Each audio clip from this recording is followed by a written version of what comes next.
Well, good morning. Welcome again to one of Mercury IT's webinars. I'm Martin O'Riordan and I'm the General Manager and Head of Cybersecurity at Mercury IT. And with me today is Andrew Corbett, our Manager of Special Projects. And today we're going to be talking about robots replacing humans in roles. So look, it is a serious topic. We're not going to take it too seriously in some of the aspects of it, but it is about certainly about what has been transpiring over a number of years now and what's going to come in the next few years going forward. So we have a few facts and figures as well. We've based a lot of our information on some of the OECD reports, so it's has certainly come out in the last year or so, and also just around a lot of the information that's going around and certainly seeing a lot of the technology replacements. So look, what we're talking about here is not just robots in the traditional sci-fi sense. We're talking about all kinds of automation, artificial intelligence, robotics, and robots obviously don't look like C3PO. For the most part, they are, you know, pool cleaning robots and bots, warehouse robots, that dog robot that Boston Dynamics. Oh yeah, that Spot or whatever his name is. Yeah. That they've now added a dirty great gun to, so it makes a sniper rifle. Yeah, makes it slightly concerning. So we're talking about all of those things that add up into automation, and automation is effectively the thing that is going to replace humans. It's not necessarily that it's that particular robot there or any robot in itself. It's the fact that as a system, automation is certainly going to be a driver for certain roles being made less requirement for a human to do. And we're certainly seeing a lot more, I guess the emphasis is on the acceleration of that, because some of the things that are accelerating are the fact that we've moved from complex coding being required to things like you literally demonstrate for the robot and the robot reenacts. That's actually a thing that's in use at the moment. And a bunch of other technology that's making it just heaps more affordable and prevalent and easy to implement. So I think I saw one for farming where they were saying that the cost had gone down by 50% since it was first introduced about 30 years ago. And it was something like, I think 40% more available to actually implement in smaller situations. And we're starting to see a lot of those things creep into everyday life as well. I mean, robot vacuum cleaners, robot mops, robot mowers, pool cleaners, all these things are becoming, normalized now. So we're starting to see that creep into just everyday use, let alone the gigantic warehouses that are fully automated where there's not even a human, picking goods off shelves. So certainly we're starting to see a big change, a big shift. And one of the things that we did want to talk about is the speed at which things are changing. So we're entering, and this is always debatable, but for a lot of academics, they're saying now this is the fourth industrial revolution, and that comes back to the first one being that agrarian to industrial. That was the steam engine was the primary catalyst for that. That particular revolution took about 200 years or just short of, and the reason that was actually a major catalyst for change were people going from peasants to workers in factories, and they were easily retrainable over that time frame because it was a long time frame. The second industrial revolution was electricity, the internal combustion engine, the light bulb, and those things. So in that period in the 1800s where we saw a lot of development, we saw again a lot of people changing roles, and they were able to actually adapt to that. The third revolution was the microprocessor. So that was where we started to see PCs come online.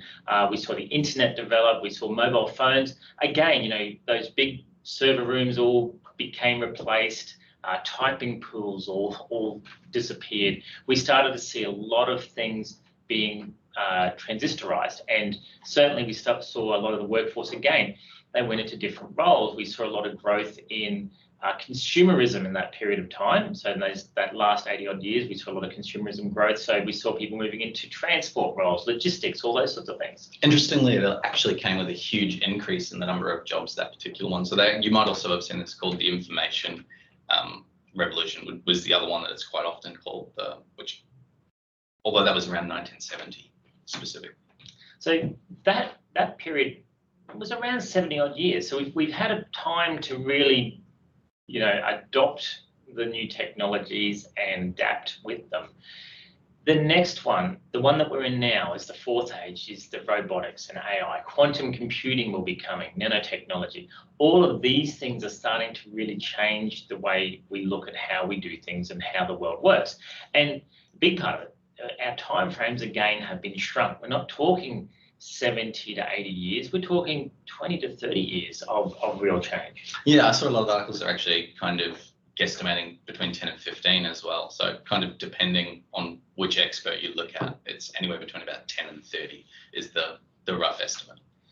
And it really starts to crystallize, okay, what are we going to be doing going forward from a business perspective? Because a lot of this is going to be driven by business. Business is going to choose a workforce that can give them what they're looking for.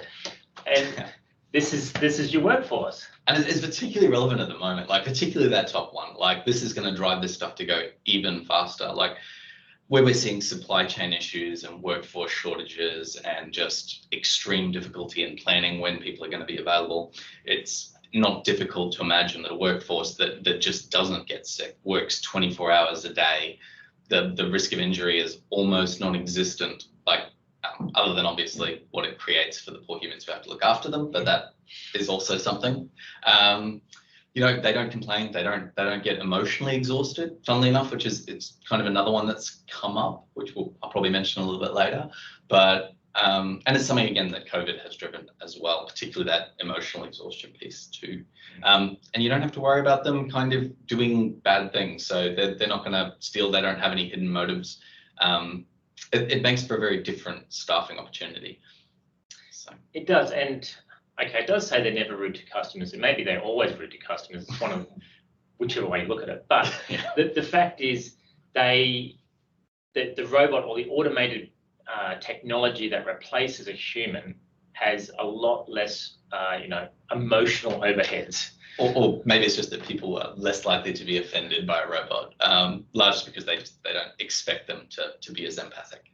And we also start to see that the consumers are getting more used to it. So interacting with bots online is becoming a lot easier, and people are actually engaging with them. You know, certainly a lot of those chat bots where a lot of people don't even realize they're chatting with a bot for one, but people who do realize it don't mind because they're actually getting the answers they're looking for from the chatbot without having to necessarily go and explain it to a human.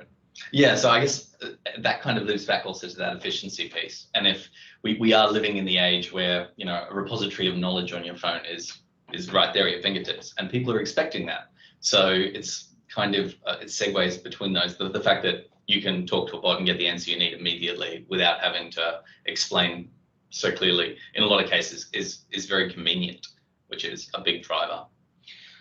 So we talk about this, the future is already here. Like, so the robotic revolution has already started. In a lot of cases, we've been using robots, certainly in manufacturing cars, for instance, for many years.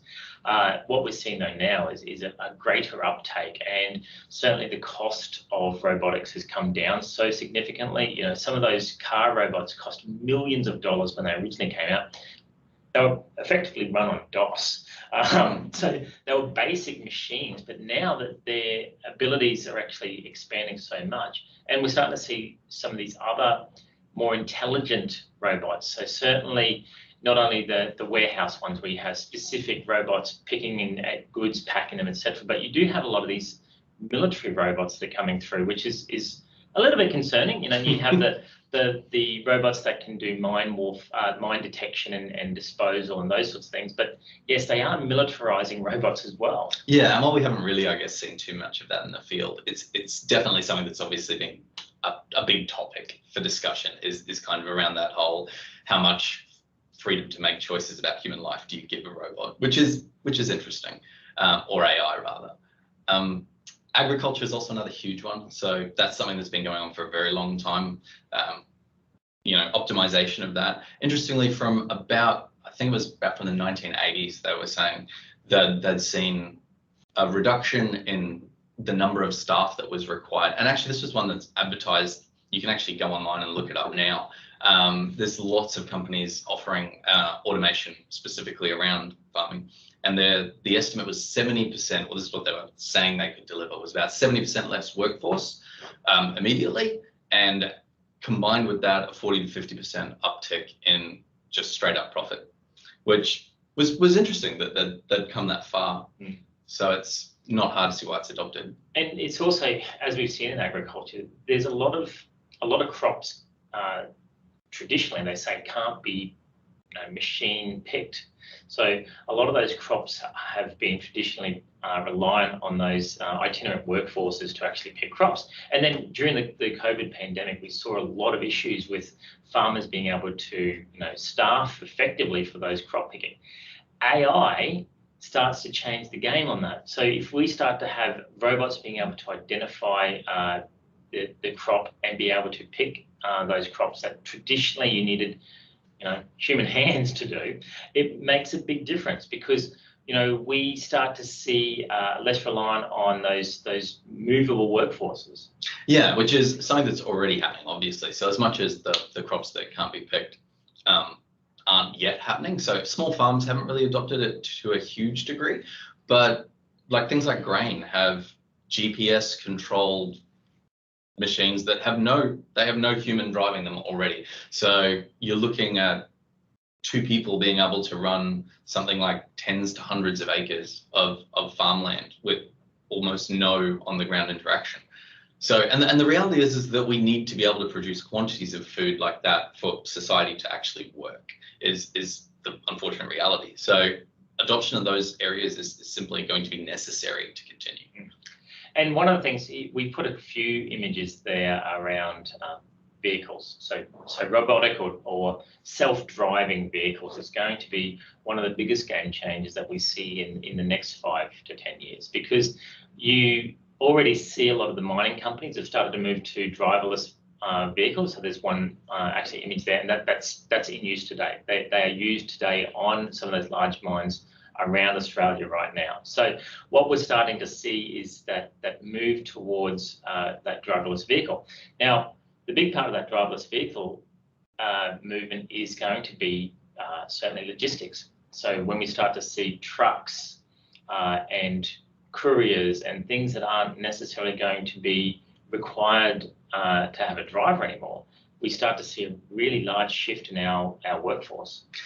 I think it's also, there's obviously that question of safety and trust, and surprisingly, and obviously some of this is still relatively anecdotal because it's not widespread in use yet, but surprisingly, the early tests that they've been doing have shown that the people that they do put in autonomous cars develop trust in that technology far faster than you would think. Like considering that obviously we're still hearing about things like catastrophic accidents and Teslas and stuff like that, where they completely fail under certain conditions.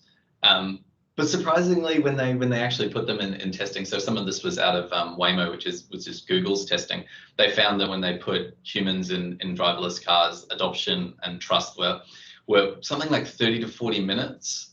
People went from being quite uncomfortable to forgetting they were in a driverless car, which was very surprising. So it's definitely going to be a thing, but it may be less of a thing than we're maybe expecting. Yeah, it still horrifies me. I like driving. It's not a comfortable thought, but it's it's definitely an interesting one. Look, I think that's going to be, well, we know that governments have been more adopting of new technologies in recent years. That is one of the biggest game changers, because government regulations over time have been very, very slow in adapting. So, we've still got laws in place today that were established 120 odd years ago, but we're all of a sudden allowing driverless vehicles onto our roads now, which is, really, really quick development from a governmental perspective. A good example of that is legislation around drones at the moment. I think the current legislation, one of the rules is that you have to have someone inside of it, at least locally this is. You have to have someone within visual range of it to use. So obviously those sorts of things, particularly where you're looking at companies like Amazon and stuff who are looking at trying to attempt automated delivery, those sorts of rules and legislation aren't going to be practical. There is, however, different rules for commercial. I'm not 100% across those, but those will They're actually more stringent, I believe. So it's going to be interesting to see how much those change to kind of allow this level of automation that we're seeing, and how quickly the government adapts to it. But it's definitely going to be interesting to see how rapidly they can adapt. And there's been a lot of reports around, is there doom and gloom around automation, or is there opportunity? So certainly there's a little bit of both. I think personally I see a lot of issues around some of the workforce that is going to be automated. So the OECD came out with their latest report and said about 18% of the workforce is at risk of automation. That's actually come down a little bit from previous years where they were predicting upwards of 40%. But in Australia, we have a workforce of around just short of 12 million. So we're talking over 2 million people in our current workforce at risk of automation in the next 10 years. That's a lot of retraining that we have to do. And in a lot of cases, kind of if talking to experts and stuff, they typically tend to target as areas of concern, or areas where they're likely to be easily replaced. Process-oriented, repeatable physical tasks seems to be a big focus. So warehouse pickers are a big example. So really repetitive kind of jobs that aren't necessarily highly skilled, which obviously also lends to the issue where retraining is going to be more difficult, because if the predominant growth in jobs is going to be in highly skilled, you're essentially ending up with a workforce that have been laid off because they're no longer required, but they're all majority low skill and attempting to retrain in high skill, which is going to be very, very challenging. Especially in the time frame. Especially in the time frame, like 10 years is actually incredibly short. So I mean, from a governmental standpoint, I guess the other thing that could happen is we may see tax changes and stuff like that. For instance, not necessarily to work, but to the use of robotics. So you may actually end up seeing the opposite of things to spur adoption. You may actually see things intended to slow it down. So and promote human workforces for longer is a possibility. Yeah, and it's interesting because what we do know about the workforce, the workforce is a very adaptable creature because it changes over the years. We don't have video stores anymore, so we've seen change, and we see people adopting change. And certainly the OECD report and some of the other reports sort of say a lot of this may actually drive further growth and future growth in different industries, and certainly it will. So a lot of that STEM field, so the science, technology, engineering, math. I know we've been talking for a lot of years around we need more people going into STEM, more people going into STEM. We really do, because those are the roles that are going to actually be in higher demand going forward, and less likely to be automated, because they're going to be the people who are designing the robots, repairing the robots, supporting the mathematicians. So mathematics is going to become its own field again. It was for a long time, and then we sort of had computers have done a lot of the math for us. Yeah. Now we're back in that really interesting space where we need new and innovative mathematics, so algorithms and machine learning. Yeah. Interestingly, there was also an article recently that was talking about a different side of this, so not necessarily lining up with this graph. So on the flip side, and this is something we're seeing at the moment, which is essentially talking about the removal of management. So interestingly, the projection in here was actually saying that managers were not classified as at risk.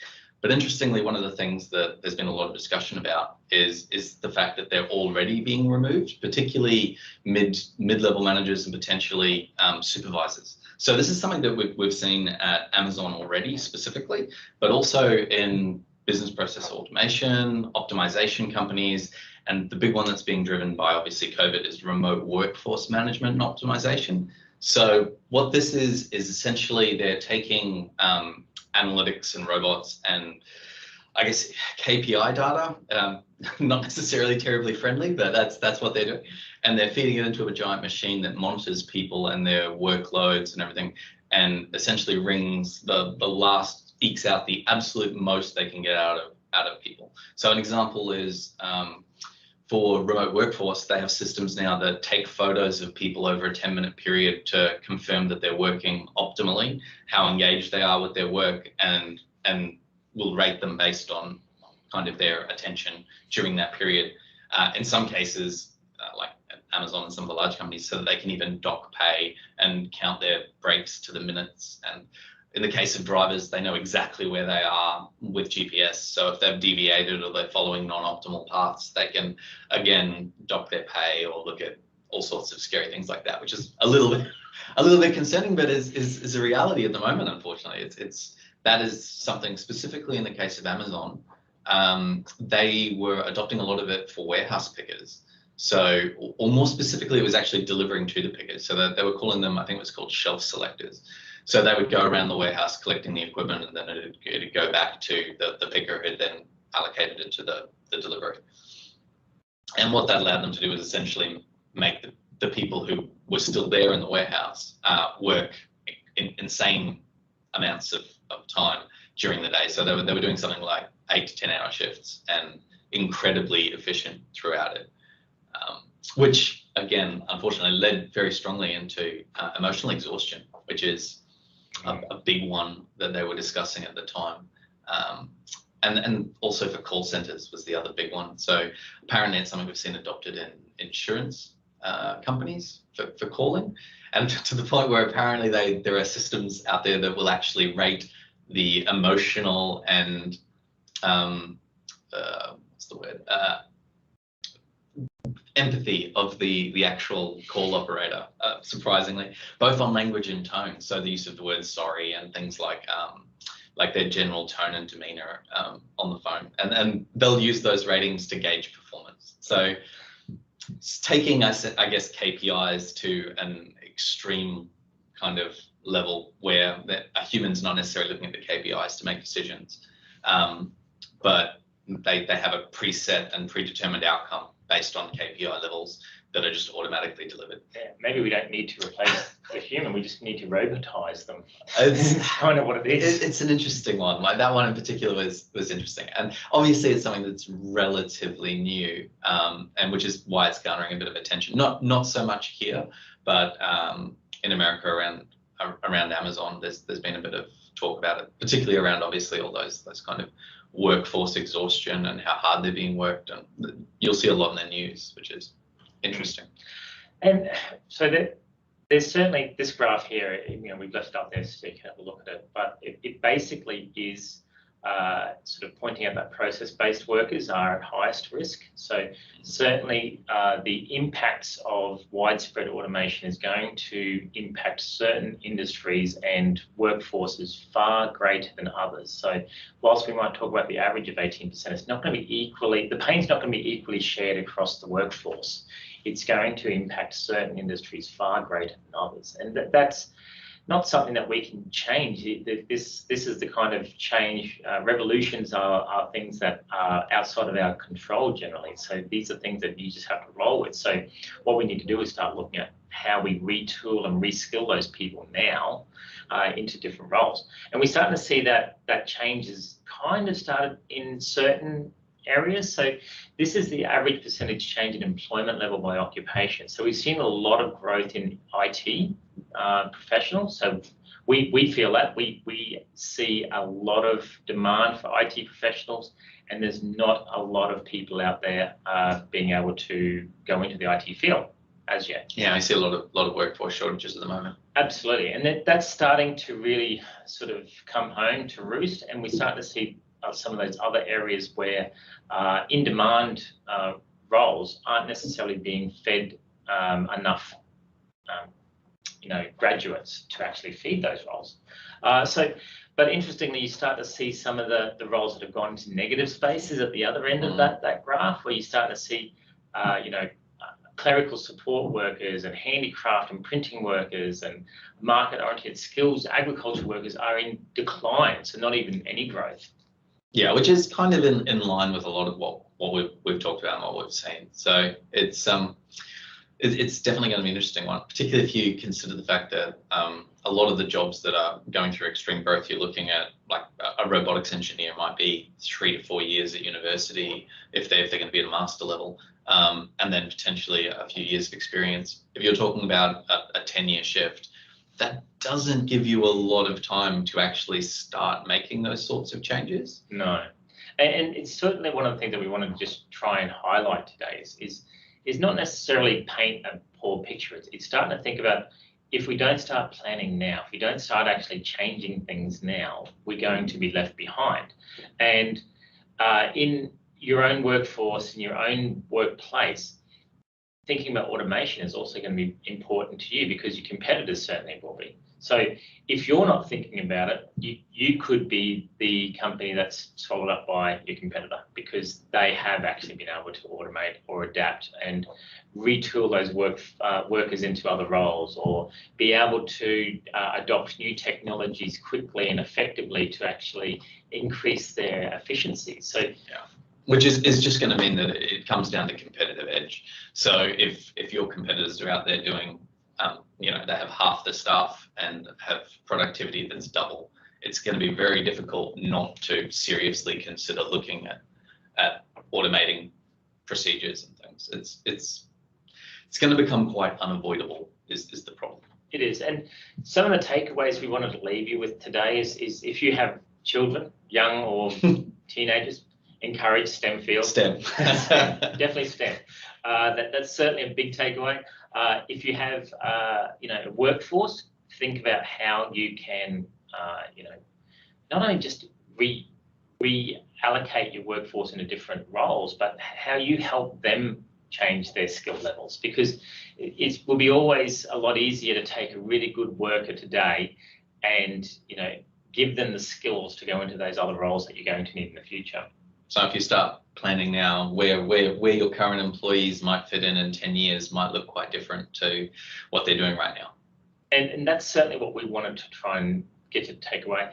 And the fact is that automation is here now. So companies like us, we help our customers with those first steps towards automation every day. That's that digital transformation component that businesses are going down, or have been going down for a number of years. It's starting to get a lot more real for some businesses, where they've thought about it, they've talked about it, but they haven't actually taken those first steps towards how they make that a reality. Yeah, and it's definitely something we see with some of our customers, like one in particular field. I do a lot of work with radiology, and what you see a lot of there is they have a lot of essentially requests for things to be sent.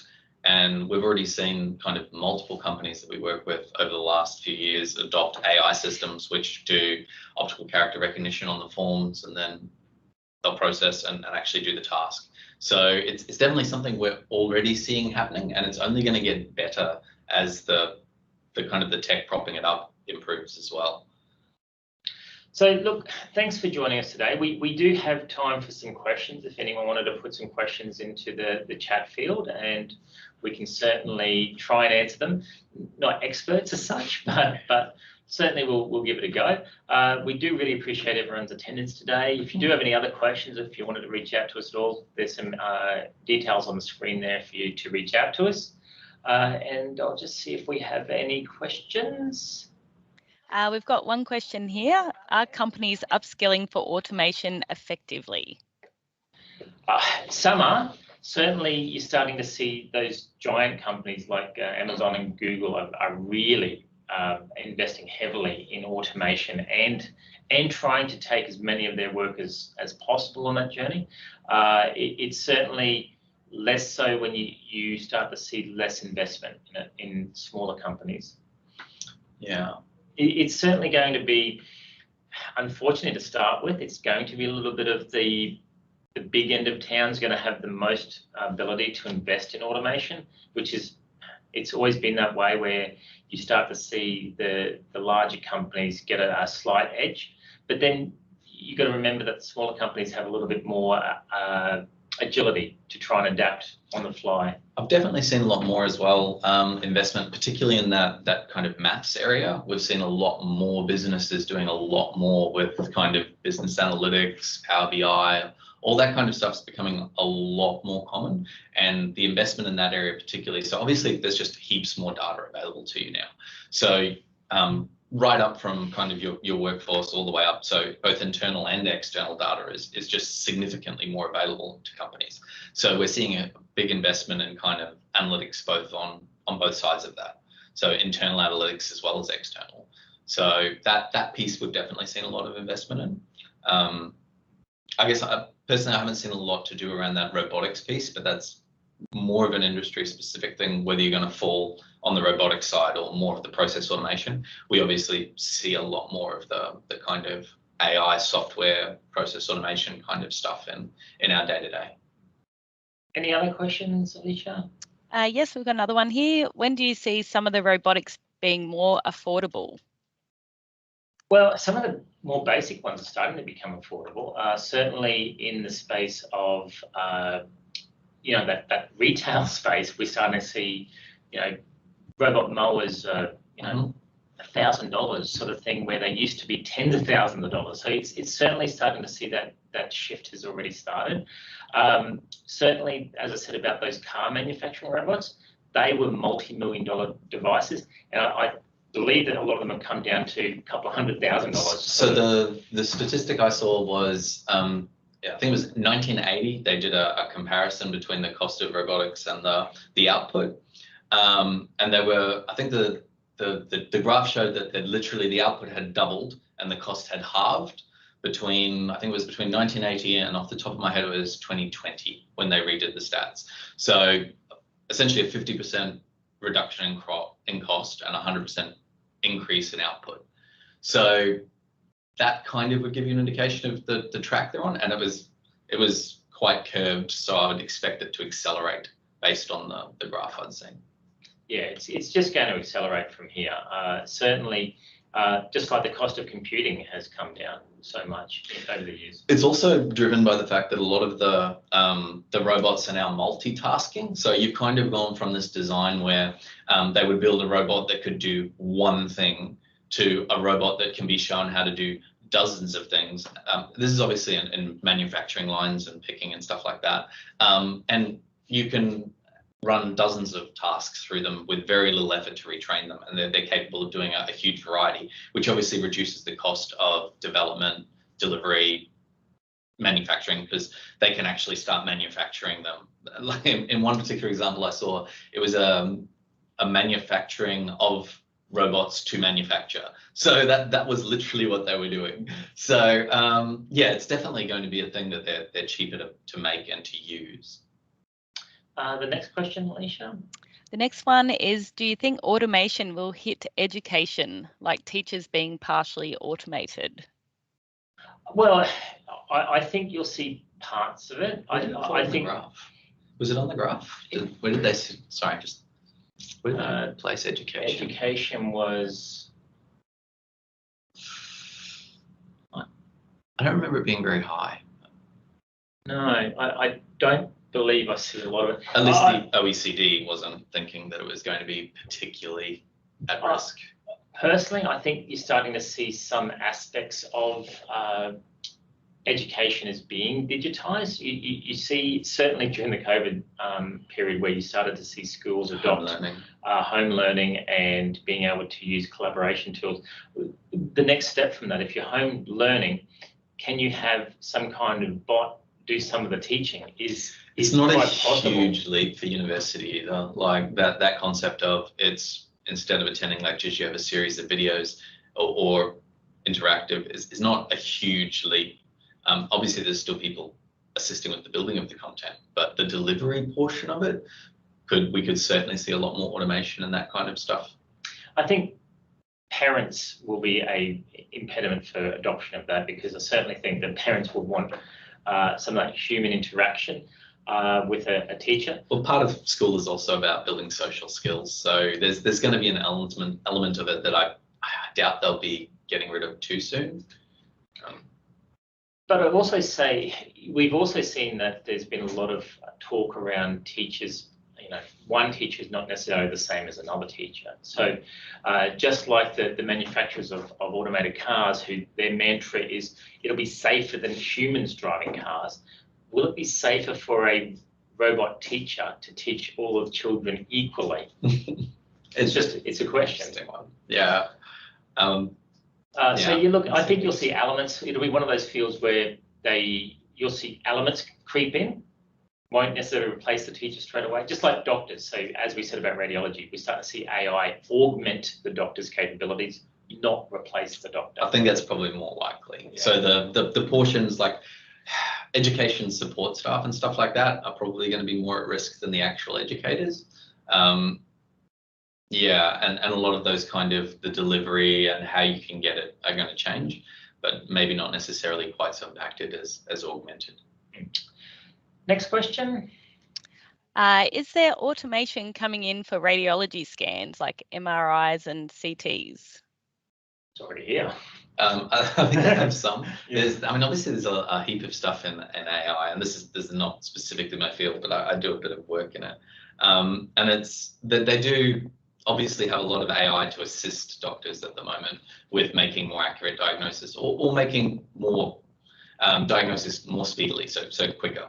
So they'll assist them by highlighting regions of interest for specific studies and all sorts of stuff like that. So that stuff's here now. The breast screen stuff's been quite successful. Yeah, and don't get me wrong, there's a lot of automation going and a huge investment. So there's a company called IntelliRad. One of their big pushes at the moment is essentially automation of moving images between organizations and companies. So they're calling it enterprise imaging. And I haven't actually attended their event, but they're pushing a lot of that at the moment. The investment in that is massive. So specifically in scanning, they're already doing it. And I guess in a lot of the support stuff as well, we're seeing a huge amount of stuff that enables them to do more things better. So it's short answer, yes. Yeah, and it's one of those things where the ones that we've been talking to customers around, they are able to feed a lot of images through AI, and certainly a lot of historic. So what they can start to do is actually rescan images that have already been used in the past, and then they can start to build up a database of what's actually been effectively identified and what hasn't been identified. And certainly that is some of the areas. It lets them do things as well, like trend analysis for populations. So there was some work going on in that area as well that I was reading about. So there's a lot of work. As far as the direct radiologists and the people who are actually doing the scan, it's more likely to be augmented in the near future rather than replacement, would kind of be my guess, at least in the near future. One of the things, and this is probably one of the greatest strengths of any AI or machine learning system, is consistency, which you can't get across two different people. So it certainly enables a higher degree of consistency across any process that we as humans do. And if we start to have that as a tool that we can use in our everyday, it does help. It helps us to provide more consistency across what we deliver. Are there any other questions, Alicia? That looks like it for today. Okay, well, look, if you do have any other questions or if you think of anything, look, as I said before, our details are up on the screen. I really appreciate you coming along today or watching this later if you couldn't make it to the live presentation. And look, really looking forward to our next webinar that we come up with. And certainly if you do have any ideas, look, shoot us through an email or contact us through LinkedIn and let us know if you've got some ideas of things that you'd like to hear about too. So thanks again, and look, we'll see you all next time. Thanks for joining us.